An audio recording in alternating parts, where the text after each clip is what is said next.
Así que yo entiendo en tu país, pero no estás en tu país, estás acá.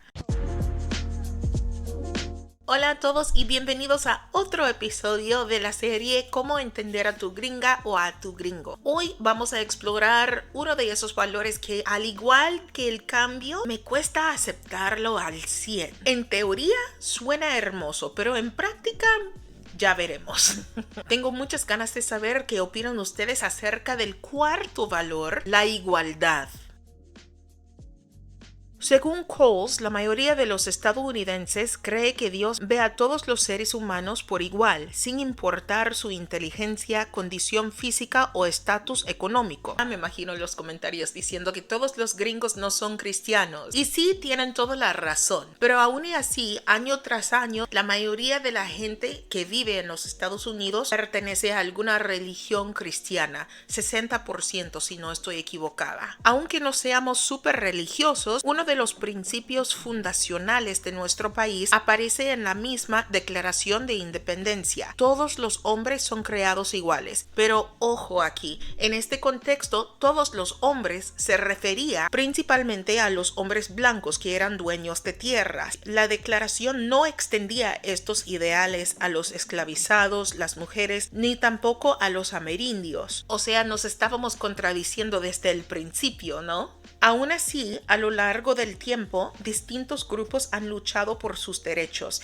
y en el centro de todas esas luchas ha estado la idea de igualdad para todos. Hasta hoy en día es un valor que influye profundamente en cómo los estadounidenses interactúan, se relacionan y perciben a los demás. Pero este tipo de trato puede resultar muy confuso para la mayoría de los extranjeros que vienen a los Estados Unidos.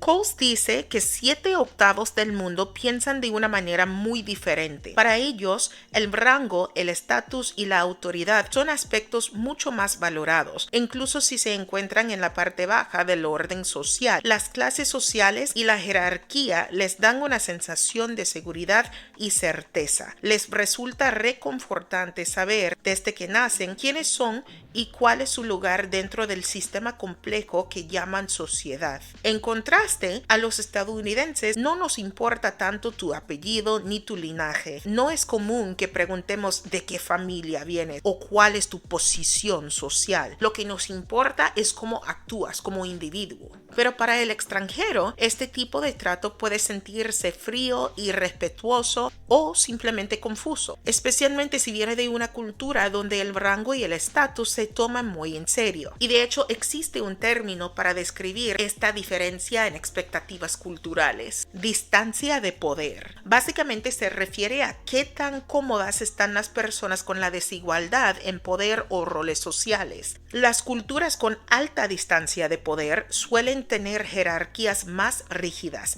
aceptan que quienes están en posiciones de autoridad tengan más privilegios. Las culturas con baja distancia de poder valoran una distribución más equitativa de poder. Como ya habrás imaginado, la mayoría de los países latinoamericanos caen en la categoría de alta distancia de poder. Estados Unidos, en cambio, es una cultura de baja distancia de poder. Para nosotros es común tratar al jefe o al portero con el mismo nivel de cordialidad, algo que en otras partes del mundo puede parecer grosero o hasta una falta de respeto. Yo no. ¿No? Sabía que ibas a decir que no, pura mentira. Mira, esto es lo que pasa con Alex. Aunque él diga que no y piensa que no, siempre es un punto que me frustra con él. Digamos, si vamos a un abogado, si vamos a un doctor, lo que sea, él se queda con el pico cerrado toda la cita. Y yo le digo: Alex, tienes que hablar, tienes que hacer preguntas. No, yo no hago preguntas. Y eso es un problema. Porque aquí se espera que hagas preguntas si no entiendes. Me vienes a preguntar a mí todo lo que le hubieses preguntado a esa persona. Bueno, Aprende. Haz las cosas así como nosotros, ¿ok? no. Aquí les dejo 3 consejos prácticos para navegar estas diferencias. Número 1. Ajusta tus expectativas de formalidad. Dado a que la cultura de los Estados Unidos tiende a ser más informal, es posible que te encuentres con personas en posiciones de poder que no actúan de la manera a la que estás acostumbrado. No te sorprendas si alguien en un entorno profesional o de servicio no muestra deferencia o no usa títulos formales. En estas situaciones, enfócate en la tarea que tienes a mano y no tomes la falta de formalidad de manera personal. Número 2. Defiende tus derechos en situaciones profesionales o de servicio. Se espera que las personas asuman un rol activo para asegurarse de que sus necesidades sean satisfechas.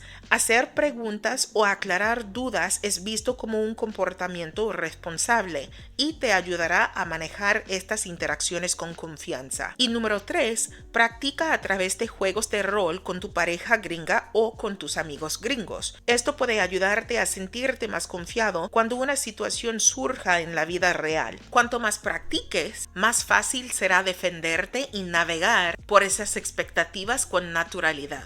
Espero que este video y los consejos hayan sido útiles para ustedes. Como siempre decimos en nuestro canal, con Dios nada es imposible y nos vemos la semana que viene para repasar el siguiente valor. Hasta luego.